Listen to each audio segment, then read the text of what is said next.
ঘাস, এগুলো আমি রাখছি, এগুলো নষ্ট করে নেই। তার পাশাপাশি যে এখানে ঘাস লাগানো আছে, এখানে ঘাস লাগানো আছে, আবার এখানে হচ্ছে করতে হবে এই। তো দেখি ইনশাল্লাহ সামনের সপ্তাহে হয়তো বা আমি আপনাদের গরু সহ এই গোয়ালঘরটা দেখাইতে পারবো। তো আজকে আসসালামু আলাইকুম, আশা করি সবাই ভালো আছেন। তো আজকে আমি আপনাদেরকে হচ্ছে আমার গরুর খামারের কাজ কত দূর অগ্রসর হলো সেটা দেখাবো। আমি এখন আমার বাগানের ভিতরে একটু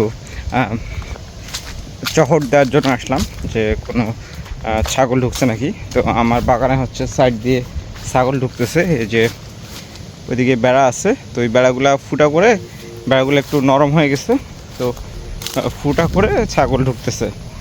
আর এদিকে হচ্ছে আমার ঘাস লাগানো আছে আমার বাগানে, হচ্ছে যেগুলা হচ্ছে জঙ্গলি ঘাস, এই যে ঘাস, এগুলো আমি রাখছি, এগুলো নষ্ট করে নেই। তার পাশাপাশি যে এখানে ঘাস লাগানো আছে, এখানে ঘাস লাগানো আছে, আবার এখানে হচ্ছে এই যে এগুলা হচ্ছে অটোমেটিক্যালি হচ্ছে আর কি, মানে বিচ্ছি পড়ছে ওইখান থেকে হচ্ছে যে এখানে আপনার কিছু পেঁপে ধরছে, এখানে কিছু পেঁপে ধরছে। তারপর সামনে লেবুর গাছ আছে এখানে, আপনাদেরকে যদি আমি সামনে থেকে দেখাই, এই যে এখানে লেবু ধরছে। এই লেবুগুলো আমি এখনও তুলি নাই, এই গাছটাতে প্রচুর পরিমাণ লেবু আছে। তো এই গাছটা আমি যেদিন লেবু তুলবো সেদিন হচ্ছে ভিডিও করব। এই ভিডিওতে আমি দেখাবো যে এই গাছটাতে কতগুলো লেবু আমি পাইলাম। তো ঠিক আছে, চলেন আমার গরুর ফার্মের কাজ কত দূরে অগ্রসর সেটা আপনাদেরকে দেখাই, চলেন। তো আমার হচ্ছে পিছনে বাগান, আমি যে সামনে যাচ্ছি পিছনে বাগান, এই যে আপনাদেরকে দেখাই, এই যে বাগান, সামনে ঘাস লাগানো আছে এই সাইডে। তো আমি হচ্ছে ওইদিকে ওই সামনে মাঝখানে কিন্তু বাগানের মাঝখানে ওই যে লিচুর অফিসটা, ঘরটা, ওই ঘরের ওই সাইডে আমি আপনার গরু লাগাবো। আর এই যে এই ঘাসগুলো হচ্ছে ছাগলের জন্য রাখছি। তো এখানে হচ্ছে আমি আপনাদেরকে দেখাই যে এই যে এইটা হচ্ছে আমি গোডাউন হিসেবে তৈরি করছি, কিন্তু এখন আপাতত এই সামনেটা এখানে গরু লাগাবো, পিছনে গোডাউন, কিন্তু গোডাউনের মধ্যে আমি আপনার ছাগল লাগাবো, ছাগল প্লাস গরু ভবিষ্যতে হচ্ছে আপনাদের করব। তো এখানে এই যে বালুটা ফেলানো আছে, বালুটার এই জায়গাটাতে হচ্ছে ছাগল আমি ঘেরা দিয়ে করব। এই যে এই জায়গাটাতে আমি ছাগল ঘেরা দিয়ে, এখানে তার কাটা দিয়ে ঘেরা দিয়ে আমি এখানে ছাগল করব, মানে ছাগল এখানে রাখবো দিনের বেলা সারাদিন, এর মধ্যেই চহট করবে ছাগল। আর এই যে এইটাতে হচ্ছে আমার গরুর ফার্ম, মানে গরুর হচ্ছে থাকার জায়গা, থাকার স্থান। এখানে হচ্ছে এই যে এখানে কাজ চলমান, অনেকটা অগ্রসর হয়েছে। এগুলা হচ্ছে গ্রিল, এগুলা এখানে লাগানো হবে, এই যে এদিক দিয়ে লাগানো হবে। আমার এই বাসার এদিক দিয়ে আমি সোজা আমার গরুর ফার্মে আসতে পারবো। এই যে এখানে কাজ চলতেছে, তা কাজ শেষ হয়নি, যার কারণে আপনাদেরকে দেখাতে পারতেছি না। তো এইখান থেকে এই যে ড্রেন পর্যন্ত, এই যে ড্রেন এখানে 9 ফিট দেওয়া আছে।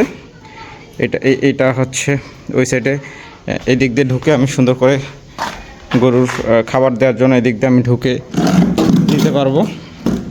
এদিক দিয়ে যে আমি ঢুকলাম, ঢুকে এদিক দিয়ে সুন্দর, এটা এই হাইটে হবে, এই পরিমাণ হাইটে হবে। এখানে আমি হচ্ছে সুন্দর করে গরুর খাবারটা দিয়ে দিতে পারবো। একটা হচ্ছে ঘাস, খড় এটা, আর এটা হচ্ছে পানি, এটাতে পানি থাকবে, পানি খাবে। এইভাবে আছে, এখানে 4টা গরু আর এখানে 3টা গরু, এই নিয়ে এই জায়গাটাতে 7টা গরু আমি রাখতে পারবো, এরকম ক্যাপাসিটি আর কি করা হয়েছে। এই যে এদিক দিয়ে হচ্ছে ড্রেনটা আসছে, ড্রেনটা এদিক দিয়ে আসে, এদিক দিয়ে পানি চলে যাবে। আর হচ্ছে আমি ছাগল যেখানে লাগাবো সেটা আপনাদেরকে দেখাই আপাতত আর কি এটা। তো আমার গরুর এই কাজটা শেষ হলে, এখানকার কাজটা শেষ হলে আমি তারপরে হচ্ছে এখানে ছাগলের জন্য, এটা গোডাউন হিসেবে আমি তৈরি করছি। তো এখন আপাতত আমি এখানে ছাগল রাখবো, এখানে মাচা তৈরি করব। 3.5 ফিট 4 ফিট উচ্চতা দিয়ে মাচা তৈরি করব। এই যে এই বিমটা দেখতে পাচ্ছেন, এই বিমের অর্ধেক এই সাইডটা হচ্ছে ছাগল থাকবে। এখানে একটা ঘর করব, এখানে ঘর করে এখানে আমার এই যে লিচুর বাগানে স্প্রে মেশিন, তারপরে পাইপ থেকে শুরু করে আরও অনেক কিছু এখানে পড়ে আছে, সবগুলো এলোমেলোভাবে পড়ে আছে। তো এখানে একটা ঘর করব, এই ঘর করে এখানে রাখবো। আর এইখানটাতে আমি এই জায়গাটাতে এই সিরিয়ালে আমি হচ্ছে গরু মোটা তাজাকরণের জন্য এখানে একটা গরুর আলাদা একটা প্রজেক্ট করব। আর এইখানে এইটাতে মেনলি আমার হচ্ছে গাই গরুগুলা থাকবে, যেগুলো বাচ্চা প্রডিউস করবে ওগুলো থাকবে। আর এখানে ছাগল থাকতেছে, এখান থেকে ছাগল বের হয়ে সোজা এখানে চলে যাবে, এখানে ঘেরা দেওয়া থাকবে, এখানে থাকবে সারাদিন, শুধু রাতে এখানে মাচার উপরে এখানে থাকবে। আর গরুগুলাকে এখান থেকে বাইর করে নিয়ে যেরকমটা আপনাদেরকে দেখালাম যে একদম পিছনে যে ঘরটা আছে ওইখানে আমি রাখবো। তো এই হচ্ছে প্রসেস। দেখি সামনের সপ্তাহে হয়তো বা ইনশাল্লাহ গরু 1-2টা উঠাইতে পারি, এই আর 4-5 দিনের মধ্যে কমপ্লিট হয়ে যাবে। আসলে মিস্ত্রির কাজ, মিস্ত্রি এই যেমন এই যে এগুলা বানায় রাখছে, এগুলো কিন্তু অলরেডি ওইরকম এই যে এটা যেমন উঠানো হয়েছে এখানে, ঠিক আছে, এখানে উঠানো হয়েছে, এই যে এগুলাও কিন্তু এখানে সব তৈরি করা হয়েছে, ঠিক আছে। ওইখান থেকে আমার বাসা থেকে বাইর হয়ে সোজা আমি এদিক দিয়ে চলে আসবো এখানে। আর এগুলো সব গ্রিল দিয়ে ঘেরা থাকবে, কারণ চুরি ডাকাতির একটা সমস্যা থাকে। তো সেক্ষেত্রে হচ্ছে এই সেফটিটা করতে হবে, ইনশিওর করতে হবে। তো দেখি ইনশাল্লাহ সামনের সপ্তাহে হয়তো বা আমি আপনাদের গরু সহ এই গোয়ালঘরটা দেখাইতে পারবো। তো আজকের মতো এই পর্যন্তই। সবাই ভালো থাকবেন, সুস্থ থাকবেন। আল্লাহ হাফেজ।